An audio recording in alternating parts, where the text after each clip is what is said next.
Now, there are an estimated 16 million people in the UK with disabilities, so that's a lot of votes up for grabs.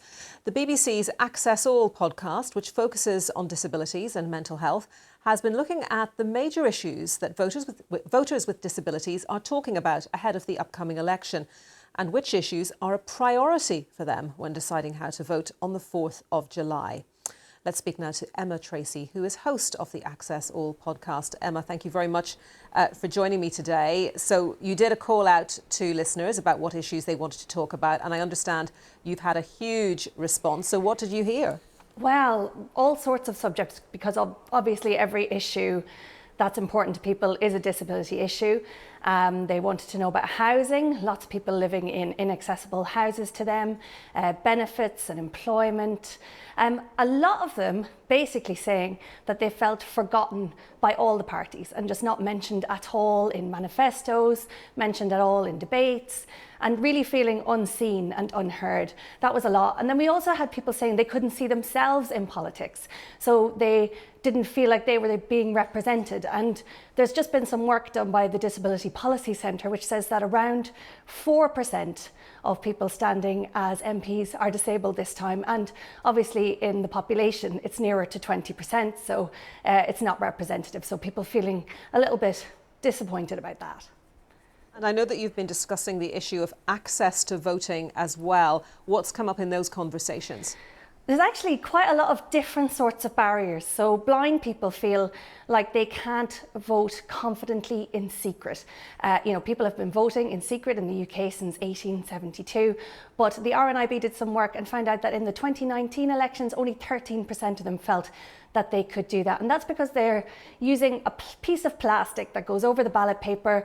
They have someone read out the candidates' names on one side, and then they have to do a kind of a lift the flap thing and put their X in a box.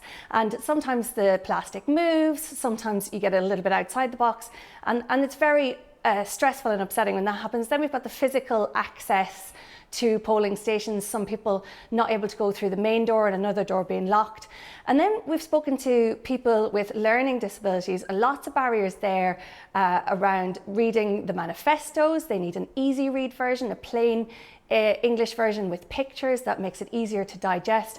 But even before they go to the polling booth, they have to register to vote, which they might need support with. They also need ID, which a lot of disabled people don't have. Disabled people are disproportionately affected by poverty. They're less maybe likely to have a passport or a driver's license.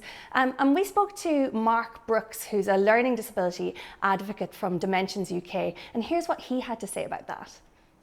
Before last year, one of the issues were around voter ID, as people say didn't have a driver's licence, maybe not had a passport.